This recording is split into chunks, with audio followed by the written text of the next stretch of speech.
Quick video here. So I'm always looking for gloves for the Airsoft gaming. And here's a bruise from maybe 2 or 3 weeks ago.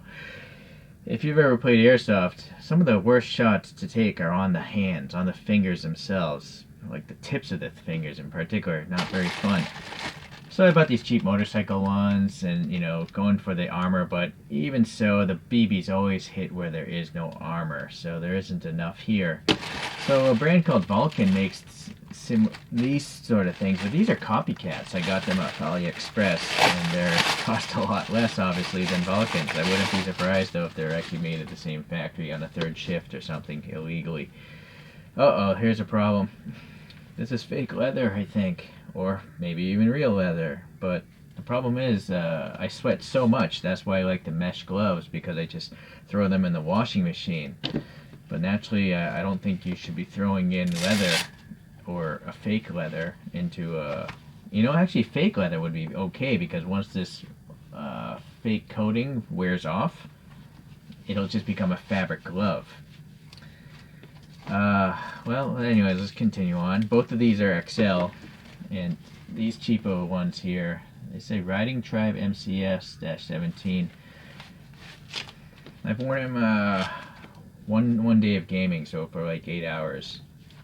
This one feels a lot tighter. Yeah, maybe it's because of the thickness of this. Yeah, that's definitely gotta be fake leather. Just look at the cut, right? I don't think that's real. So in fact, even though this looks fake right now, once all this stuff wears off, it'll just become like a synthetic fabric glove. So I'm okay with that. But the main gist of as to why I got these is, look at the armor. It doesn't unfortunately cover the very tips of your fingers where it does hurt, but just look how much more of the fingers and this joint area here, it's pretty much covered, right? More of the back of the palm is covered, and also this is kind of thin, but once you wrap this around this whole thing, this whole area is pretty thick, so I don't think a BB would hurt at all there either. I get shot at point blank range, so it happens quite often at the CQB fields I play, so you guys might, people that don't even wear gloves, you might be wondering why I'm such a wuss. Well, take a gun and shoot it point blank at yourself, and you'll understand what I'm talking about. Alright, so I'll update this and once they start falling apart, and try to get an estimation as to how long they last. Okay. So at this point in time, I've played with these gloves a good 10 different whole days, and it turns out that this is actually real leather. It's quite unexpected for the price. I was actually hoping it'd be synthetic so it would breathe better. But no, I just put these in the washing machine when I'm done, and this is what's happening. So anyways, the glove in its stock form like this is good. Every now and then I'll find BBs in these little holes, but they don't hurt. My hand has never hurt playing CQB, meaning like point blank range shots, since I've worn these gloves, except for here. I still get shot on the fingertips, and so I've now put silicone glue on the fingertips because, the mesh is so open. I don't think the glue is going to fall off because you can jam the glue inside there. I put this on flat, this glue here. I've had a table like this, and I just have this tube here. I just smeared it on, and then I went back and added a second layer. But this is probably not the best way to do it, because when I put this glove on, I can feel the flatness there. The other 3 fingers feel fine, but this is so flat, I can feel that putting pressure on my fingertip there. So what I'm going to try to do is try to save it by pinching this and then adding more glue and seeing if that glue will help try to keep it in a curved state. So you could obviously use tape or something else to keep the thing in round. But I'm going to just try this quick grip here. I'm just going to add some pressure until there. It's not hurting my hand, but it definitely flexed that rubber. So I'm going to just pull this out now.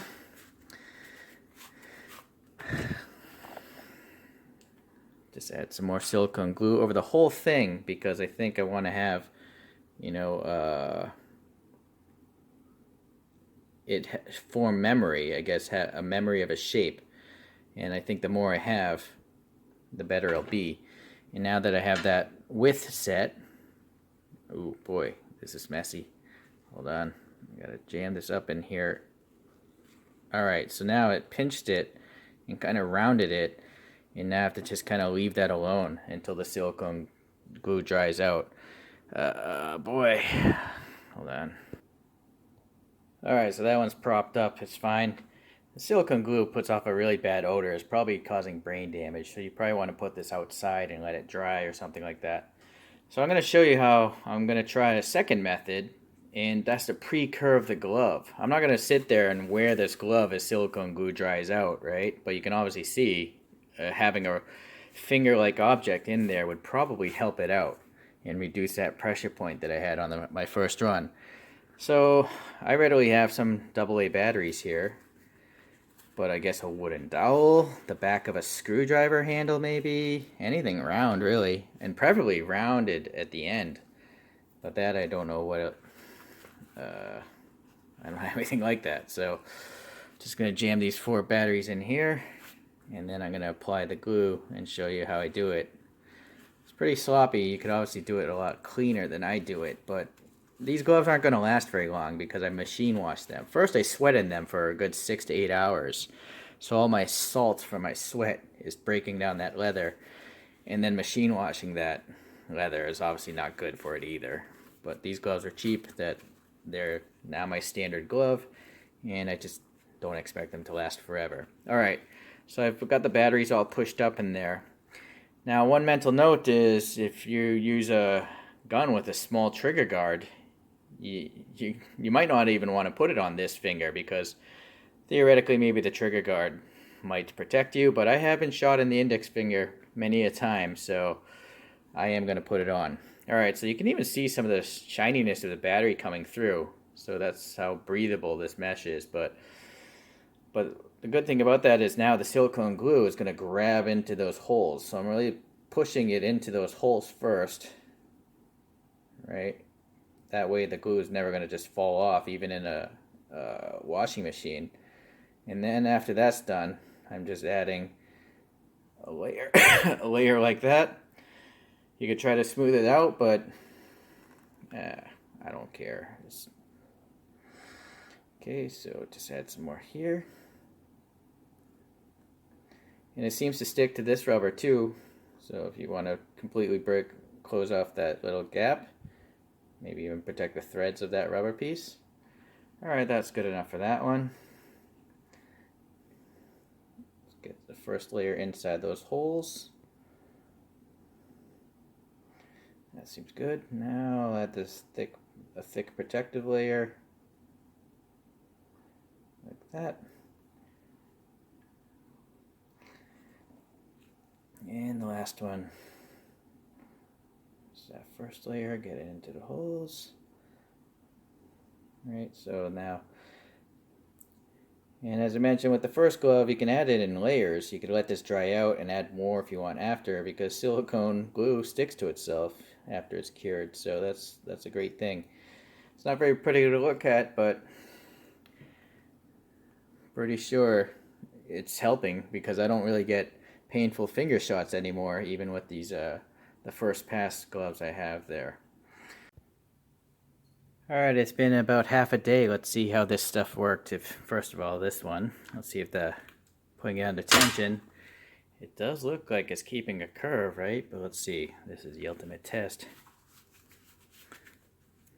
It's not as bad. Definitely not as bad, but I can still feel a spot there. Maybe it is just as bad. Well, alright. So that's probably not the best way. And again, don't have it flat and put it on. Although 3 out of 4 are good. Now these are the ones with the batteries in them, so the AA batteries. Let's get these out. Come on now. I guess if they don't want to come out easily, they must have helped form the silicone. Boy, that is in there. Okay, same hand. Oh yeah, that's the way to go. I don't feel any pressure here, here, or here, because it's already kind of pre-curved. Let's take a look at the, well, I'll take this off. I'll get the batteries out of the left-hand one as well, and we'll see if there's curvature without a hand inside of it, that is.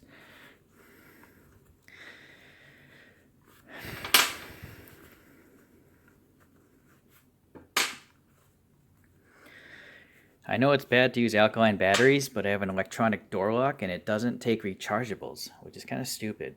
Really stupid. Alright, so, well, I guess you can kind of see the curvature, right? Because the seam is curved a little bit here and here. That's definitely flat looking there. Yeah, that's flat. It just has some curvature. Well, this side obviously fits well. What about the left side with the battery method? Yeah, that's actually good too. So, yeah, I think that's the way to go. All right, well, I think we learned something, or I definitely learned something today. And then again, if you get shot here and it still hurts, you could just add more silicone, but be mindful of the index finger. That might have a hard time getting into your trigger guard. But if it's a big trigger guard, no sweat. And yeah, in summary again, this is real leather. Quite shocking. Quite shocking. I suppose maybe later I might have an update video to tell you how long this leather lasts through continuous sweat and then washing machine use. Right? It's taking a lot of abuse, but it's holding up pretty well. Whoa, sorry, hit the camera. Great stuff. Highly recommend these gloves, the standard. All right, see you guys. Thanks for watching again.